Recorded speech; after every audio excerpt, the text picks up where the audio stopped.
everyone, and welcome to the Films Critic channel. I'm producer Satch, and if you've read the caption and seen the thumbnail, then you know exactly what we're going to be talking about in this video. But before we do so, just a bit of housekeeping to get out of the way. If you enjoy these videos and would like to see more, please like this video, subscribe to the channel, share this with all of your film friends, and press the notification bell so you get notified every time we drop content just like this. Now, without further ado, let's begin. In the early years of the 21st century, Danny Boyle reinvented the zombie apocalypse genre with his fifth feature film, 28 Days Later, and definitely set the bar for any other filmmaker or studio that attempted to tackle these sorts of stories, to the point where not even its sequel could profit the same way its predecessor did. But what made this film so innovative and inspirational for those that did attempt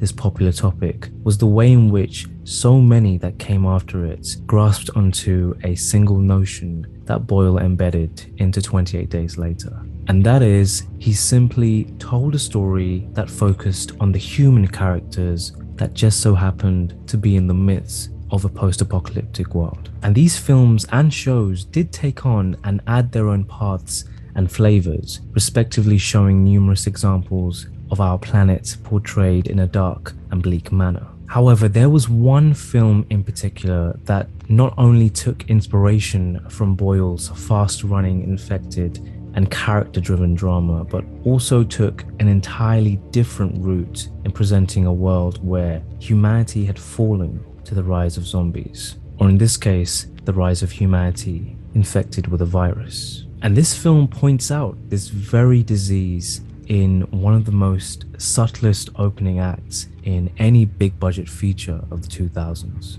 Here, viewers are shown and not told of a prelude to the film's events through the eyes of the virus's indirect maker on a television interview, having initially found the cure for cancer. And that film is 2007's I Am Legend. Warner Brothers began developing I Am Legend in 1994 with various rewrites, actors and directors attached to it over the course of more than a decade. Yet, it wasn't until 2006 where the star of the action thriller was signed on to play the main character, the one, the only Will Smith. Many people often mention the likes of Ali, The Pursuit of Happiness, and even the actor's Oscar-winning performance in King Richard as being his most challenging. But Smith himself even stated that he found the character of Robert Neville to be his toughest acting endeavor since portraying Muhammad Ali. And you can definitely see it in every single scene where he is on screen. The emotional range is so impressive and is hands down one of the main, if not the most important factor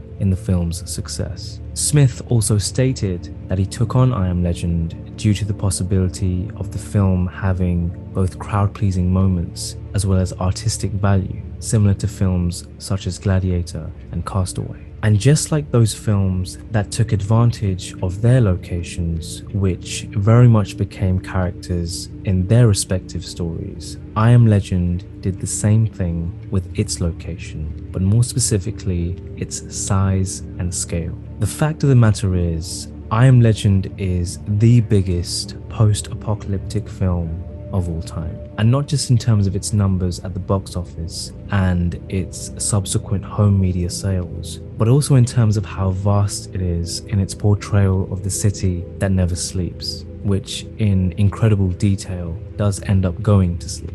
Now, prior to the pandemic, it would probably be hard to imagine entire cities being abandoned, but in a picture like this, which was taken during the pandemic in central London, it almost mirrors what was depicted in 28 Days Later, almost 2 decades prior. In 2006, however, when filming I Am Legend, it was extremely difficult to film on the streets of the Big Apple, especially during the film's multi-million-dollar set pieces, albeit needed, but only in small chunks to contrast the quiet aftermath of the apocalypse. And it is in these parts of the film where an effective technical aspect takes front and center. And it is the versatile score of James Newton Howard's composition which elevates every scene, not only where Smith is in the film, but also when he's not. And it's the sort of music that you wouldn't tend to hear in a film that is set against the backdrop of something so horrific. But it's tuned perfectly because of the fact that the city isn't filled with zombies or infected people all the time. For the most part, it's empty and it's lonely, and you can feel it everywhere you look. And likewise, when the sun drowns out and the darkness comes around, Newton's music also drowns out or darkens in tone, reminding Neville and us as the viewers of what has caused the world to be so quiet and somewhat peaceful in the day. The clear reminder of the film's title, though, which is also the heart of the narrative and the last remaining ounce of humanity, and also a reminder of Neville's immunity, is the character of the German Shepherd named Sam, or as we eventually discover, Samantha. The parting gift from his deceased daughter, a loyal protector, and a powerful example of man's best friend. And once she passes away, Robert truly becomes the titular description and the most alone he has ever been. Smith even compared Neville to Job, as stated in the book of Job, where he questions the reason to continue, having lost his children, his livelihood, and his health. Surprisingly though, it is from this moment onwards when Neville is still reminded of the humanity he has lost and once again found, the hope that has from the depths of uncertainty risen, and the beauty of everything around him that still remains. I Am Legend does have its pitfalls in the appearance of the vampiric beings, although they do pale in comparison to the film's shining light, the cinematography. Andrew Lesnie is no stranger to shooting films that have a vast amount of scale, having been rewarded for his effort on the Lord of the Rings trilogy. And his skill with the camera is guided skillfully through the direction of Francis Lawrence, who in just his sophomore directorial feature was still able to plant his creative stamp on such a large feature film. Ultimately, I Am Legend has far more positive things to reflect upon and is, in my opinion, one of, if not the best, in the post-apocalyptic genre, and maybe even the most rewatchable. It never dawned on me the first couple of times I watched the film, but with further viewings, I now know the reason why I often keep coming back to view this film, and it is because of one factor, and that is its beauty.